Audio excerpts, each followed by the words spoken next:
Et bonjour, chers apprenants de la langue française. Je suis Kevin, votre prof de français préféré. Bienvenue dans Qui veut être bon en français.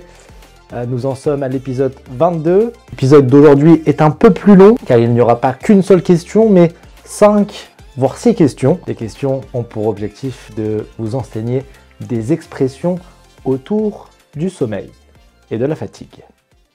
Première question. Que fais-tu si tu décides de ne pas te lever tôt et de rester au lit pour dormir plus longtemps? A. Vous avez dormi dedans. B. Vous avez fait une grasse matinée. C. Vous avez fait un sommeil intérieur. La bonne réponse, c'est faire une grasse matinée. Je crois que l'expression vient de l'idée qu'en restant allongé trop longtemps, eh bien, on dépense moins de calories, on est moins actif et on risque de devenir gras. D'où l'expression faire une grasse matinée. Voilà, plus tu dors, moins tu es actif. C'est QFD. Deuxième question. Quand on décide de ne pas dormir du tout pendant la nuit. Proposition A, on fait une nuit blanche. Option B, on tire une nuit entière. Option C, on passe une nuit vide. Pour ceux qui ont répondu A, eh bien, bravo à vous. Faire une nuit blanche, cette expression désigne une nuit sans sommeil, qu'elle soit passée à travailler, à réviser ou à faire la fête. Vous n'avez pas fermé l'œil de la nuit. Le lien avec la couleur blanche, eh bien, je l'ignore. Peut-être qu'il s'agit de la couleur de votre visage le lendemain, qui est beaucoup plus pâle de fatigue. Retenez ce lien avec la couleur blanche. You make white evening. Question numéro 3. Que dit-on quand soudainement on se sent fatigué? A. Je m'écrase. B. J'ai pris un coup de métal. C. J'ai un coup de barre. Il s'agissait bien entendu de la proposition C, avoir un coup de barre, which means that you suddenly feel very tired, as if you've been hit by a physical bar. Vous allez tous le faire.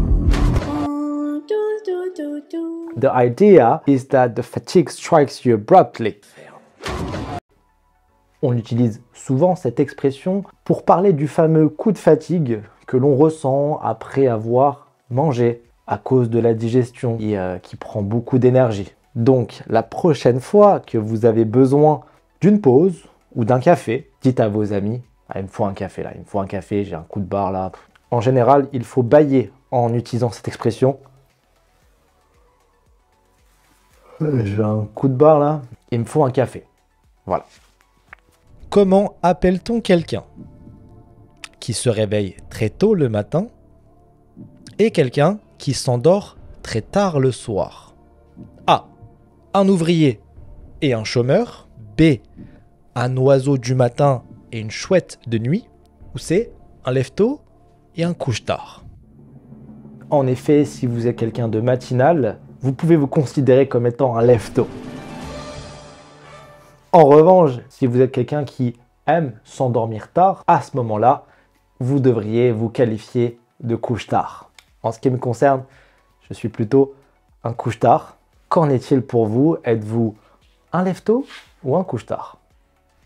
Quelle expression utilise-t-on pour dire que l'on commence la journée de manière difficile, de mauvaise humeur, fatigué ou irrité? A. Se lever du mauvais côté du lit. B. Se réveiller du pied gauche. C. Se lever sous le temps.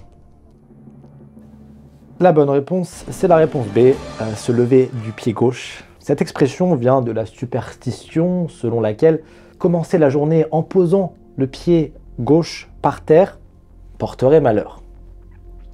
Mais au-delà de cette superstition, il y a, je crois, un lien avec la gauche, l'idéologie politique, que l'on peut associer à la mauvaise humeur.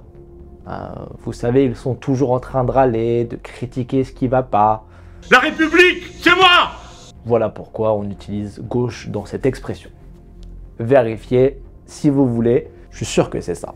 Selon l'expression consacrée, où se trouve votre tête pour signifier que vous vous êtes mal réveillé, que vous avez mal dormi et que vous êtes fatigué et pas prêt à commencer la journée. A. Votre tête est dans vos pieds. B. Votre tête est dans votre cul. 3. Votre tête est ailleurs. Oui, aussi surprenant que cela puisse paraître, il fallait répondre B, avoir la tête dans le cul. Alors, l'étymologie exacte de cette expression n'est pas clairement documentée, mais elle semble être une métaphore qui évoque une sensation de manque de clarté.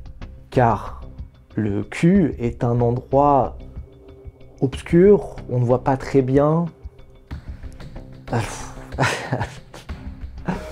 Et voilà le lien avec ce sentiment d'être mal réveillé, d'être dans un brouillard. J'ai tellement mal dormi cette nuit, je me suis endormie vers 3-4 heures du matin. En plus, il y a eu le changement d'heure entre temps. Et donc ce matin, j'ai vraiment la tête dans le cul. Voilà, j'estimais que c'est une expression qu'il était bon de vous enseigner. Et c'est ainsi que s'achève cet épisode. Comme d'habitude, pour me remercier, pour me récompenser, aimez la vidéo, partagez-la. Et ça sera déjà bien. Il est l'heure pour moi de vous souhaiter une bonne journée ou une bonne soirée. Et on se retrouve dans une prochaine vidéo.